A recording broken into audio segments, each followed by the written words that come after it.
Oui, alors la position des Européens, en particulier de von der Leyen, on va commencer par elle, elle est radicalement opposée à la dynamique initiée par Donald Trump. La dynamique initiée par Donald Trump, c'est celle de la main tendue vers Vladimir Poutine pour le ramener à la table des discussions, à la table des négociations.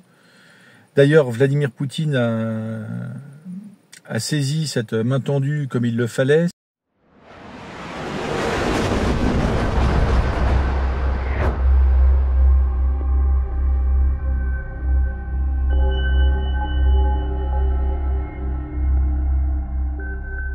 Bonjour à tous et bienvenue dans une nouvelle émission d'actualité. Avant de commencer, je tiens à vous rappeler que notre dernier mag, Iran, Syrie, Gaza, l'offensive des néoconservateurs, est toujours disponible en précommande depuis notre site internet omertamedia.fr. Alors pour rappel, ce vendredi 15 août, un sommet en Alaska a été organisé entre Vladimir Poutine et Donald Trump. Aujourd'hui, nous allons donc revenir sur la réaction des différents dirigeants européens. Et donc pour cela, je suis avec Charles Danjou, président d'Omerta. Bonjour Charles. Et pour commencer, est-ce que vous pouvez nous parler de la réaction globale de l'Union européenne face à ce sommet? Alors la réaction des Européens, elle est double. D'abord, évidemment, de ce qu'on a entendu de l'après-sommet, les Européens ont félicité Donald Trump. Ils sont très contents qu'il avance, qu'il travaille à un accord pour la paix. On lui fait des sourires, on le flatte. On dit beaucoup de bons mots, Ursula von der Leyen, Keir Starmer, Emmanuel Macron, Merz, l'Allemand, sont tous là à féliciter Donald Trump. En réalité, les Européens enragent parce que d'abord, ils n'ont pas été invités à ce sommet. Pour Donald Trump, il représente une quantité négligeable et ils le savent très bien.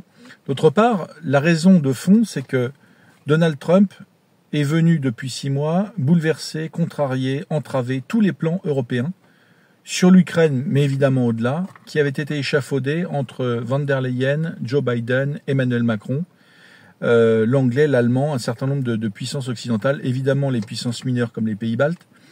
Il y avait un agenda clair sur l'Ukraine qui était de tordre le bras à la Russie le plus possible pour la faire céder, pour renverser Vladimir Poutine, pour reconquérir les territoires. On nous a déjà fait le sketch au moment de la contre-offensive en 2023. On a refait ce scénario au moment de l'offensive ukrainienne à Koursk.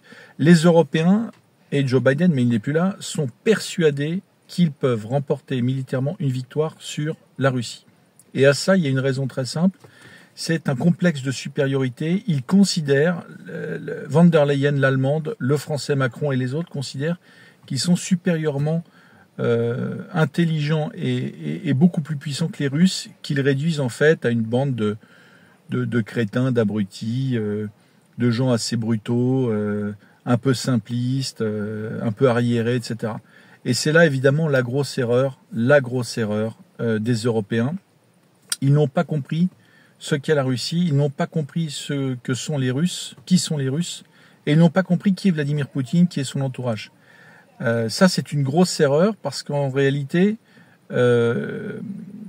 ils se bercent d'illusions, ils se radicalisent sur des mirages, sur des fantasmes, sur des rêves qui ne seront jamais réalité.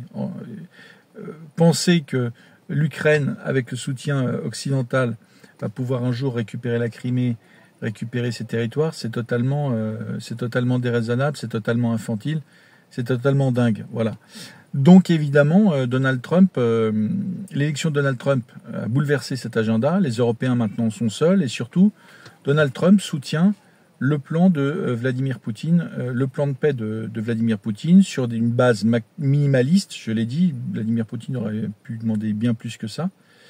Évidemment, donc derrière ces sourires et ces encouragements et ces félicitations de façade, les Européens enragent. Et ils savent que Volodymyr Zelensky, en allant à Washington, va être soumis à rude épreuve. Non pas que Donald Trump, je dirais, le traite mal, mais il va être mis par Donald Trump et par l'administration américaine devant certaines réalités qui sera difficile pour lui de contester. Et donc, les Européens, en réalité, pour répondre à ta question, volent au secours de Volodymyr Zelensky. Un petit peu, ça me fait penser, tu sais, aux parents qui viennent en conseil de classe soutenir leur élève qui ne passera pas dans la classe supérieure et qui viennent voir le proviseur en expliquant que le gamin avait 18 en dessin. Alors, oui, 18 en dessin c'est bien, mais le gamin avait aussi 6 en histoire-géographie. Et là, effectivement, c'est plus compliqué pour lui de passer à la classe supérieure. Donc c'est un peu ça, on essaie de sauver Zelensky, on essaie de faire une pression sur Donald Trump en pensant que on a compris sa psychologie et que quelque part un peu ce jeu à plusieurs autour de lui, ils vont réussir à le charmer, ils vont réussir à le convaincre. Là encore, c'est tout le problème des Européens, enfin des élites européennes, notamment en France d'ailleurs, c'est de croire que leur intelligence et leur diplôme, en fait, leur permettent de manipuler, de mentir à tout le monde. Manipuler tout le monde, mentir à tout le monde, et en fait imposer leur idéologie systématiquement et leur rêve d'empire fédéraliste, d'empire mondial au reste de la planète. On voit bien qu'il y a un mépris, d'ailleurs pas uniquement que sur la question ukrainienne, dans les affaires européennes, dans la manière dont Emmanuel Macron gère la France, il y a un mépris vraiment pour ce qu'ils considèrent comme les petites gens, les gens du peuple, les gens simples. Tout ça pour eux n'existe pas. Ça n'existe que dans la mesure où ils sont capables de les manipuler et d'en faire ce qu'ils veulent. Dès lors que les gens commencent à comprendre et à émettre des réserves, effectivement, ils passent dans le camp des complotistes et dans le camp de ce qu'Emmanuel Macron a appelé l'international réactionnaire. Et quelque part, avec Donald Trump, c'est le cas, sauf que Donald Trump est le président de la première puissance militaire du monde. Et ça, effectivement, ça n'était pas prévu dans le plan et ça vient les obliger à faire des sourires, à lui faire des sourires et en même temps à essayer de tout tenter dans la manipulation pour le convaincre qu'il faut en réalité toujours soutenir Zelensky, que Zelensky a toujours de la valeur et que leur plan de continuer la guerre est toujours valable et que finalement il vaut mieux ça qu'un soutien quelconque ou qu'une réhabilitation quelconque de Vladimir Poutine. Sauf que, problème pour eux, Vladimir Poutine est déjà réhabilité et vraisemblablement les arguments de Poutine seront difficiles à effacer de la tête de Donald Trump et des gens qui ont préparé, pas depuis 2-3 jours ou une semaine, ce sommet. Le sommet Vladimir Poutine-Trump, il est préparé depuis plusieurs mois, c'est évident. Les conditions qui ont été échangées l'ont été d'une manière purement formelle, mais tout avait déjà été acté avant. Et il sera difficile aux Européens de retourner Donald Trump sur tous ces points. De plus, Ursula von der Leyen a salué la proposition de Donald Trump d'offrir des garanties de sécurité à l'Ukraine. Mais donc, jusqu'où l'Union européenne est-elle prête à aller pour soutenir Kiev ? Oui, alors la position des Européens, en particulier de von der Leyen, on va commencer par elle est radicalement opposée à la dynamique initiée par Donald Trump. La dynamique initiée par Donald Trump, c'est celle de la main tendue vers Vladimir Poutine pour le ramener à la table des discussions, à la table des négociations. D'ailleurs, Vladimir Poutine a saisi cette main tendue comme il le fallait, c'est-à-dire qu'il n'est pas arrivé en Alaska avec des prétentions démesurées et farfelues. Il est arrivé avec des demandes minimalistes, finalement assez raisonnable par rapport à ce que les Russes ou la frange la plus radicale pourraient demander. Et ça a été bien compris par Donald Trump. Il faut aussi certainement souligner que ces discussions, ces échanges entre les deux administrations sur la question ukrainienne n'ont pas démarré la veille du sommet en Alaska. Ce sont des discussions qui ont lieu depuis déjà des mois. Et que vraisemblablement les Russes et les Américains ont trouvé une solution raisonnable à présenter au président Zelensky. C'est d'ailleurs ce que confirme Donald Trump. Il confirme l'échange de territoire, mais pas l'échange de territoire qui prive l'Ukraine, je dirais, de ses accès à la mer Noire, etc. Non, c'est les territoires qui, je dirais, sont déjà soit pris par les Russes, soit en guerre, soit menacés, soit rattachés depuis 2015, comme la Crimée, et qui n'ont aucune chance de redevenir des territoires ukrainiens. Et face à ça, en réalité, derrière ces sourires que j'évoquais de façade dans la question précédente, eh bien, la dynamique européenne, la dynamique de von der Leyen, elle est au contraire de durcir et de radicaliser sa position par rapport à la Russie et de pousser Zelensky de plus en plus à tenir le chemin de la guerre. Donc, qu'est-ce qu'elle propose von der Leyen ? Depuis hier soir, la conférence de presse avec Zelensky, on le sait, c'est la préparation d'un 19e paquet de sanctions. Et moi, je ne crois pas au côté stupide, je ne crois pas qu'elle comprenne rien, etc. Je crois qu'au contraire, et c'est toujours le double jeu des élites européennes, c'est que d'un côté, on fait des sourires à Donald Trump et on explique qu'on est pour la paix, et de l'autre, en fait, on radicalise le président Zelensky au moment où les négociations ont lieu entre Ukrainiens et Russes via Donald Trump, évidemment, il ne parle pas en direct, les Russes et les Ukrainiens, mais ces négociations, en réalité, elles sont déjà ouvertes. Et le signal qu'envoie l'Union européenne, contrairement au signal qu'envoie Donald Trump, qui a fait tous ses efforts et qui a mis toute cette énergie pour pouvoir obtenir des avancées et un début de dialogue qui ont lieu, eh bien, c'est de durcir et d'essayer de braquer le plus possible les Russes pour que ces négociations capotent. Et pourquoi ces négociations doivent capoter? Tout simplement parce que l'Ukraine ne peut pas arrêter la guerre. Et pourquoi l'Ukraine ne peut pas arrêter la guerre? Parce que c'est une guerre idéologique, présentée dans de grands mensonges et de grandes tentatives de manipulation de l'opinion publique comme une menace russe aux portes de Paris, aux portes de Berlin, etc. Tout ça, c'est évidemment du vent. Quand on voit la vitesse à laquelle l'armée russe progresse, personne ne peut croire que l'armée russe menace les frontières françaises ou les frontières allemandes, ou les frontières italiennes, ou les frontières d'autres pays européens. Tout ça est absolument grotesque. Mais ces mensonges, ces manipulations et ce durcissement face à Vladimir Poutine sont en réalité les moyens de cette guerre idéologique livrée par les élites fédéralistes, les élites européistes, cosmopolites, mondialistes, qui exècrent la Russie pour ce qu'elle est, c'est-à-dire une puissance qui n'aurait jamais dû se relever de l'éclatement de l'Union soviétique, une puissance qui a remis la spiritualité au cœur du pouvoir et de la société, une puissance qui refuse le lobby LGBT, qui refuse le wokisme, etc., et qui finalement, au cœur de ce monde blanc occidental, je dirais, résiste à cette dynamique initiée depuis 30 ans en fait par les libéraux démocrates, par les libéraux libertaires, et depuis les États-Unis d'ailleurs par George Soros, par des personnalités comme ça. Et la Russie leur est tout à fait. La Russie est le pays qui doit est la cible numéro 1 pour ces élites. C'est, je dirais, le caillou dans la chaussure de l'agenda mondialiste. Voilà. Donc l'Union européenne, sans surprise, je dirais le double jeu permanent, les sourires à Donald Trump, une tentative pour le manipuler à plusieurs parce qu'on considère que c'est un crétin et qu'on va réussir à jouer avec son ego et ses émotions, et de l'autre côté radicaliser Zelensky qui doit continuer à faire le boulot et qui doit continuer à faire la guerre jusqu'au dernier Ukrainien, et braquer les Russes pour les faire sortir de cette table de négociation. Voilà aujourd'hui la position de l'Union européenne. Par ailleurs, Emmanuel Macron a affirmé que Vladimir Poutine cherchait la capitulation de l'Ukraine et non la paix. Cette accusation, elle a été rejetée par Moscou, mais donc qu'entend le président français par là?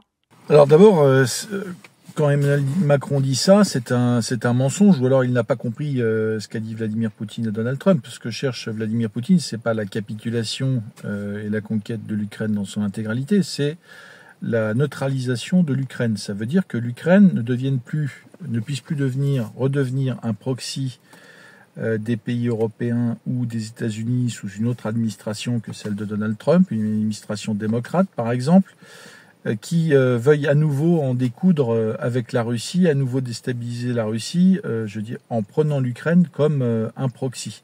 Et le Donbass, en fait, comme des territoires où mener cet affrontement semi-direct avec Moscou.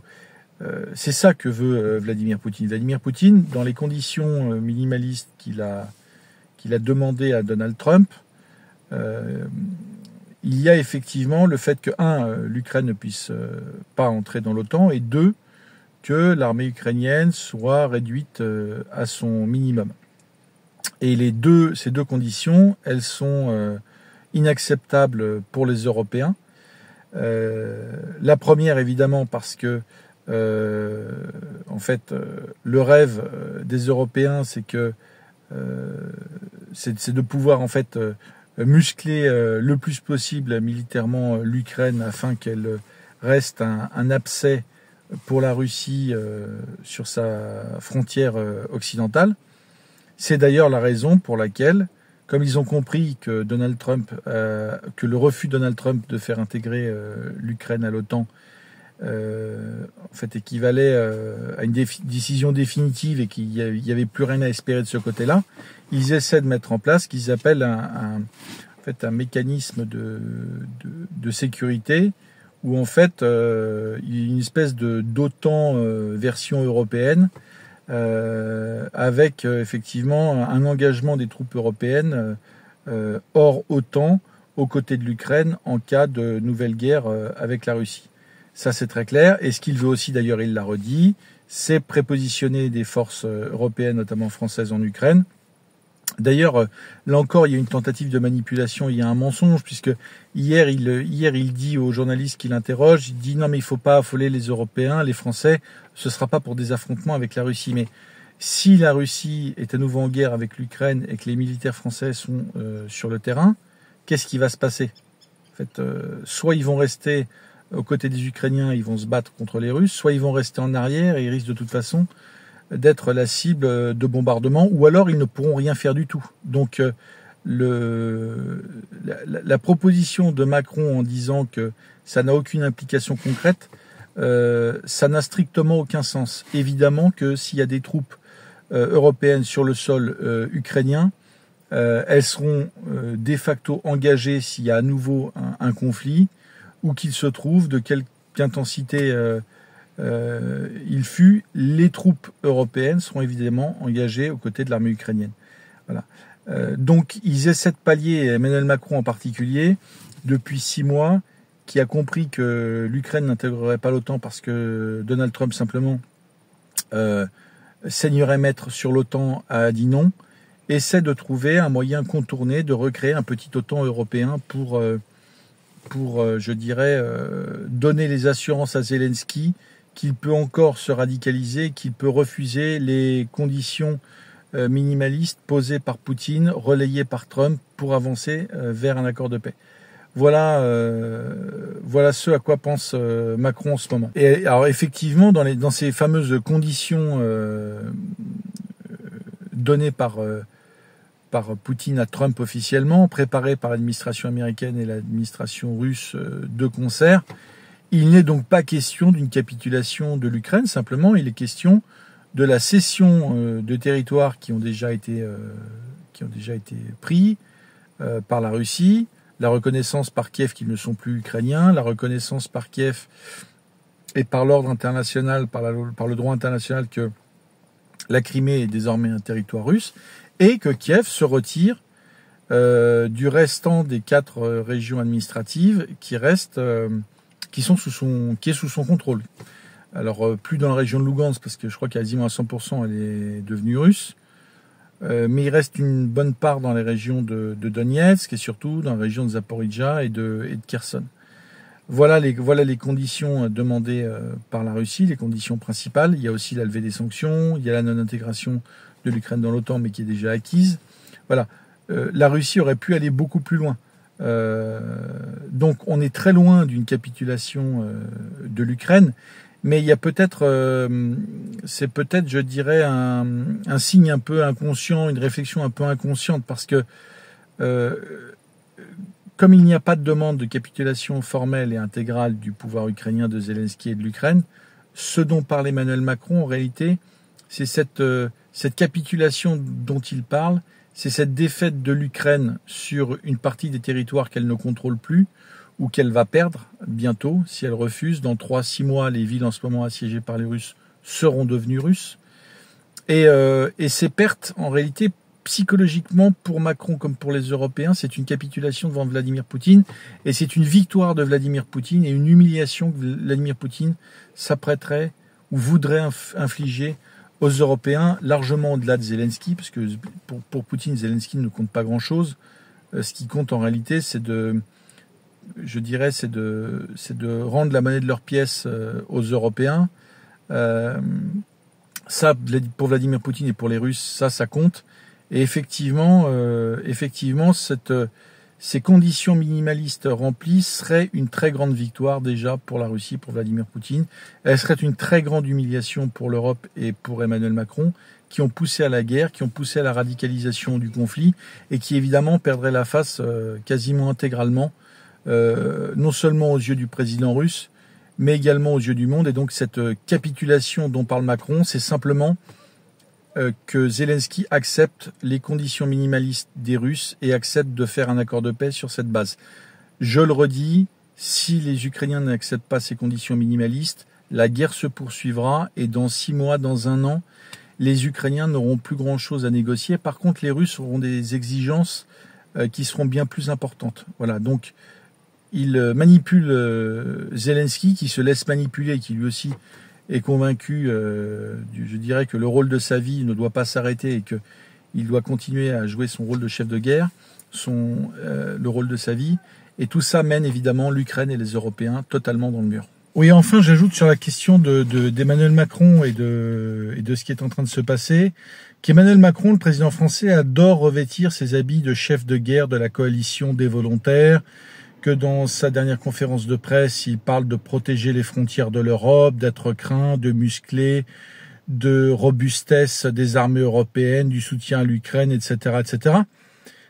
Mais que pour être crédible sur cette question russo-ukrainienne, sur la question de s'opposer à la Russie militairement éventuellement, d'envoyer l'armée française sur le sol ukrainien, etc., il faudrait peut-être d'abord qu'il se rende compte qu'aux yeux des télévisions du monde entier, puisque l'actualité française, dans ce qu'elle a de plus sale, de plus négatif, est suivie par les télévisions du monde entier, qu'il lui faudrait d'abord régler un certain nombre de problèmes en France pour être crédible sur cette question russo-ukrainienne, à commencer par la délinquance dans les banlieues, la délinquance du quotidien sur les Champs-Élysées qui touche les touristes du monde entier lorsqu'ils se rendent dans la capitale, et aussi peut-être régler la question des OQTF que nous n'arrivons pas à ramener dans leur pays d'origine, des clandestins que nous n'arrivons pas à expulser du territoire national, des frontières européennes que nous n'arrivons pas à protéger contre ces vagues de migrants illégaux, de clandestins qui débarquent des frontières de la Méditerranée, de la Turquie, du Moyen-Orient, de l'Afghanistan ou alors de l'Afrique du Maghreb ou de l'Afrique subsaharienne. Voilà, tant qu'il n'a pas réglé ces sujets-là, il n'est malheureusement pas crédible pour jouer au chef de guerre et faire G.I. Joe sur la question russo-ukrainienne. Quand on n'arrive pas à régler, à contrôler ses frontières, à expulser les gens qui sont indésirables, à protéger le territoire national et à régler le problème de la délinquance quotidienne et de gamins surexcités ou de bandes de voyous ou de narcotrafiquants qui sont en bas des tours, je pense qu'on devrait en faire un peu moins sur la question de la grande guerre conventionnelle face à la Russie. Parce que malheureusement, ce que dit Emmanuel Macron, au vu de son bilan sur ces questions sécuritaires et d'immigration, ça n'est pas très crédible, ça n'est pas très sérieux. Et encore une fois, je dirais, la France passe pour ce qu'elle n'est pas, c'est-à-dire une puissance de seconde zone avec des politiques qui sont inefficaces.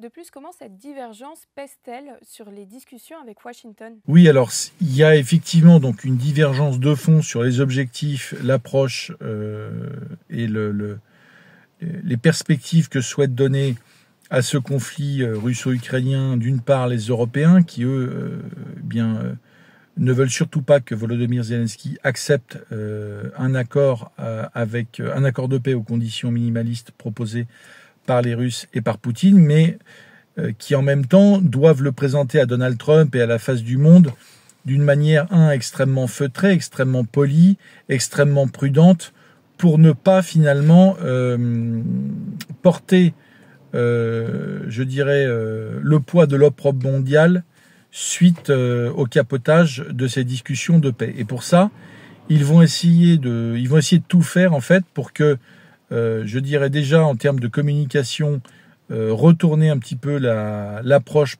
de cet accord et des conditions dans lesquelles il a été négocié avec Vladimir Poutine et Donald Trump comme quelque chose de mauvais, non seulement pour l'Ukraine, mais aussi pour l'Europe. Et on voit que depuis 48 heures, tous les propagandistes pro-ukrainiens sont à la manœuvre pour, je dirais, pour vendre le narratif européen qui est que, aux conditions de Vladimir Poutine, c'est une victoire de Vladimir Poutine, donc d'un dirigeant autoritaire, dictateur, etc., etc. On connaît la rhétorique sur le sujet Poutine, et que deuxièmement, ce serait surtout extrêmement dangereux pour les frontières européennes.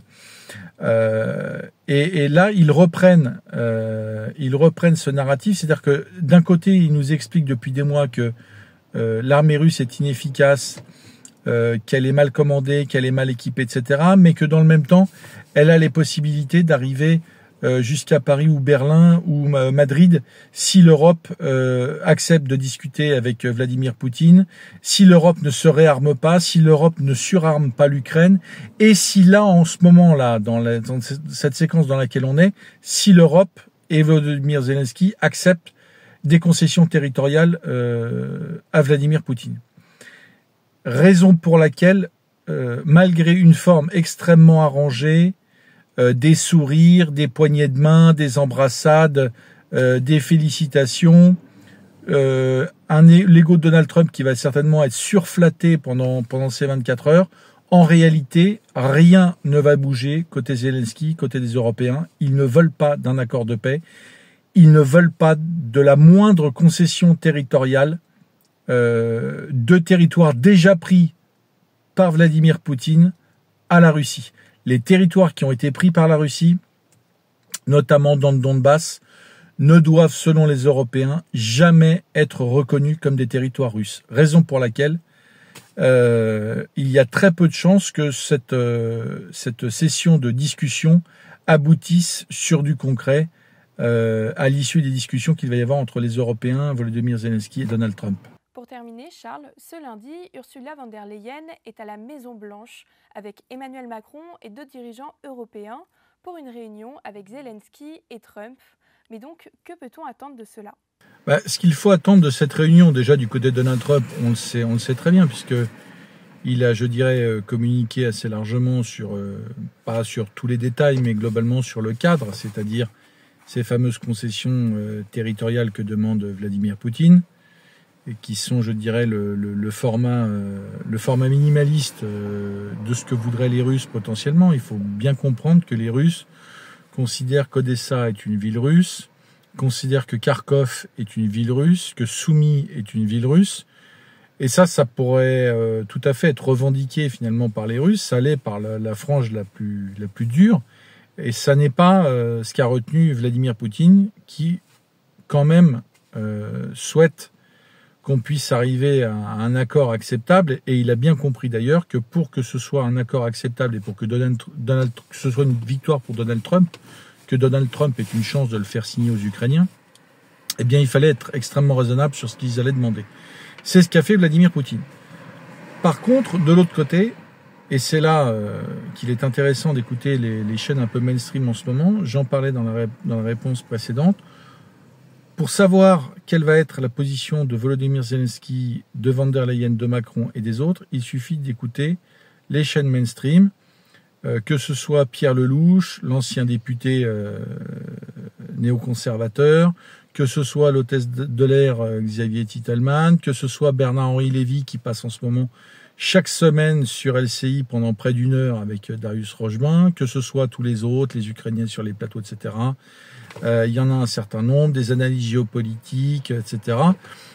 Ce qui ressort de l'approche occidentale après les annonces de Donald Trump et de Vladimir Poutine, c'est que l'Ukraine doit poliment refuser les propositions de Vladimir Poutine sur ces territoires déjà conquis par l'armée russe.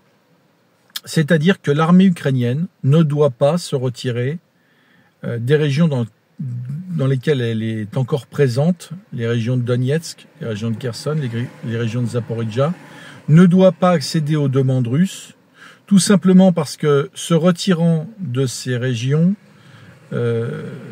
symboliquement, même si c'est finalement limité, parce qu'on est sur quelques centaines de kilomètres, eh bien, ce serait symboliquement une victoire pour Vladimir Poutine, ce serait symboliquement une défaite pour l'Ukraine et pour les Européens qui ont tant fait et qui ont tant payé et qui veulent tant abattre la Russie de Vladimir Poutine.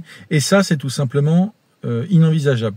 Et j'écoutais le néoconservateur aussi, le ministre des Affaires, le ministre français des Affaires européennes. Tout ça est entre guillemets évidemment, parce que il faudrait vérifier que les termes de cette phrase collent bien à la réalité, puisque il a travaillé dans un think tank à Washington pendant près de 10 ans. Il est l'un des néoconservateurs les plus patentés malgré son jeune âge. Benjamin Haddad est vraiment est vraiment la pure ligne démocrate néoconservatrice américaine présente en France et ministre, secrétaire d'État, je crois, aux affaires européennes au sein du Quai d'Orsay. Enfin là, on a le combo total avec lui. Eh bien, pour lui, c'est très simple. Il l'a dit, comme ceux que j'ai cités, il est hors de question que l'Ukraine fasse la moindre concession territoriale à Poutine. Et donc, dans ces conditions, évidemment, dans une politesse et une bonne ambiance et des sourires généralisés, sur un terrain de golf ou dans une résidence privée ou dans un salon, etc., tout cela, toutes ces discussions n'aboutiront à rien. Je pense d'ailleurs que Donald Trump, finalement, le sait et qu'il a déjà en tête l'après. Et l'après, c'est simplement qu'il va mettre les Européens devant leurs responsabilités et qu'il va leur dire « Vous voulez continuer la guerre, vous ne voulez pas d'une entente sérieuse, d'une discussion sérieuse et que les discussions aboutissent avec Vladimir Poutine sur une base acceptable et pour la Russie et pour l'Ukraine. Eh bien maintenant, débrouillez-vous, c'est-à-dire achetez les armes américaines au prix fort en faisant payer le contribuable américain et débrouillez-vous avec Volodymyr Zelensky. Avec en troisième étape, c'est très important de le comprendre et de le garder en tête dès maintenant pour la suite, c'est que cette guerre continuant, l'Ukraine va continuer à reculer, la Russie va continuer à prendre des territoires jusqu'à ce que l'Ukraine soit acculée à une défaite bien plus importante, à des concessions bien plus importantes qu'elle ne pourrait l'être aujourd'hui, et que Donald Trump reviendra pour tirer l'oreille à la fois de Zelensky, mais beaucoup plus fort, et aussi des Européens. Peut-être même que ce ne sera pas un tirage d'oreille, peut-être même que ce sera une fessée en règle, parce qu'effectivement, on pourra dire que en refusant ce que Donald Trump et Poutine ont proposé, les Européens et Volodymyr Zelensky ont sciemment fait capoter ces négociations de paix, parce que leur objectif idéologique de faire tomber la Russie, de faire tomber Poutine et d'humilier Trump en le faisant passer pour un idiot et quelqu'un qui ne sait pas s'y prendre, eh bien, est plus fort que d'épargner la vie des soldats ukrainiens qui, de toute façon, pour ces gens-là, ne sont que de la chair à canon dans un espèce de jeu, comme on joue à la guerre sur des cartes, comme on joue aux jeux de société au risque, finalement. Tout ça, pour ces élites européennes protégées dans les salons parisiens ou de Bruxelles, c'est de l'abstrait, on en rit, on fait des plans, sans jamais avoir mis le pied dans une tranchée, ne serait-ce qu'un jour, pour voir ce que fait l'effet d'un tir de 152 mm à quelques dizaines de mètres d'une position. Ça, ils n'auront jamais le courage. Leur courage, eux, se limite à essayer de pousser au maximum leur guerre idéologique pour pouvoir gagner contre ces deux présidents russes et américains et lutter contre ce qu'ils appellent l'international réactionnaire et qui finalement, dans cette guerre idéologique, est l'adversaire prioritaire sur tous les autres, l'adversaire à faire tomber absolument, à écraser ce tandem russo-américain. Merci beaucoup Charles pour vos réponses. Et merci à tous d'avoir regardé cette vidéo. À nouveau, je vous rappelle que notre dernier mag, Iran, Syrie, Gaza, l'offensive des néoconservateurs, est disponible en précommande depuis notre site internet omertamedia.fr. N'oubliez pas de vous abonner à notre chaîne YouTube et je vous dis à très bientôt.